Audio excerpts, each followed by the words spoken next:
போதைப் பொருள் விழிப்பு காரணமாக மாண்புமிகு முன்னாள் முதல்வர் தமிழக முன்னாள் முதலமைச்சர் எங்க கழக தளபதி ஆணைக்கிணங்க சென்னை கிழக்கு மாவட்ட அண்ணன் பி கே சேகர் ஆலோசனைப்படி போதை ஒழிப்பு சம்பந்தமாக திமுக சார்பாக நேற்று ஆர்ப்பாட்டத்திற்கு 2 மணி அனுமதி கேட்டிருக்கோம்.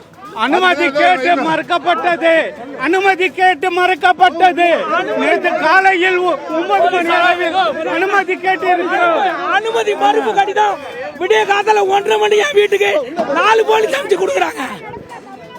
தமிழ்நாட்டுல எல்லா இடத்துலயும் நைட் 1 மணிக்கு தான் ரத்துன்றாங்க. நாங்க போராடுறோம் சரிங்களா? அடுத்த தலைமுறை போதை விழிப்புணர்வு கோசம் தான் போராடுறோம். ஓகேவா? ஒரு அமைச்சரா இருக்கிற சரத் என்றவர் தன்னோட போதைப் பொருள் யூஸ் பண்ணுறதுக்கோசம் ஒரு பலாயிரம் மக்கள் கூடி இருக்கிற இடத்துல ஒரு போதை இது பண்றாரு. ஆனா அவங்க கட்சி சார்பாகவே ஒரு ஆர்ப்பாட்டம் இது பண்றோம். நாங்க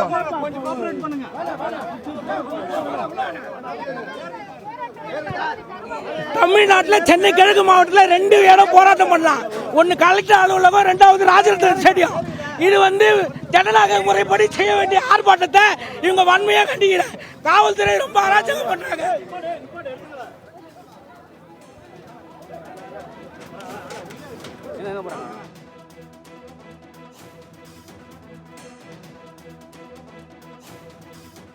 அமைச்சர் சரத் போதைப் பொருள் பயன்படுத்துவதாக சமூக வலைதளங்களில் வெளியான செய்தியை அடுத்து திமுக மாணவரணி சார்பில் கண்டன ஆர்ப்பாட்டம் என்பது நடத்தப்பட இருப்பதாக நேற்று அறிவித்திருந்தார்கள். இதற்கு உரிய விசாரணை நடத்த வேண்டும் என்று இன்று சென்னையில் ஆர்ப்பாட்டம் என்பது ராஜரத்னம் மைதானம் அருகே அறிவித்திருந்த நிலையில் இதற்கு காவல்துறை அனுமதி என்பது ரத்து செய்யப்பட்டிருப்பதாக நேற்று இரவு தெரிவித்திருந்தது.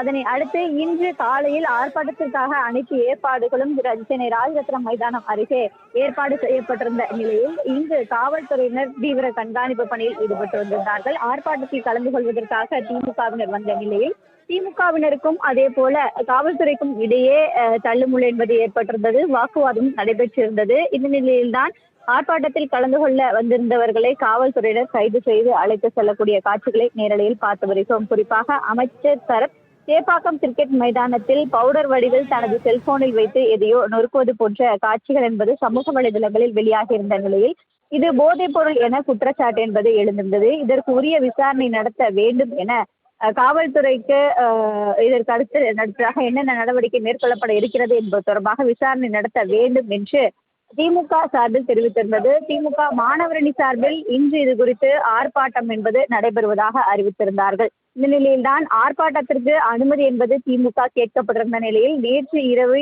அனுமதியை ரத்து செய்வதாக காவல்துறை தரப்பில் ஒரு விளக்கம் என்பது கொடுக்கப்பட்டிருந்தது. குறிப்பாக ஆர்ப்பாட்டத்திற்கு அனுமதி கேட்க வேண்டும் என்றால் 5 முழு வேலை நாட்களுக்கு அவகாசம் என்பது கேட்க வேண்டும் எனவும் அப்படி அவகாசம் கேட்கப்படாத நிலையில் இந்த ஆர்ப்பாட்டத்திற்கு அனுமதி இல்லை என்று காவல்துறை தரப்பில் விளக்கம் என்பது கொடுக்கப்பட்டிருந்தது.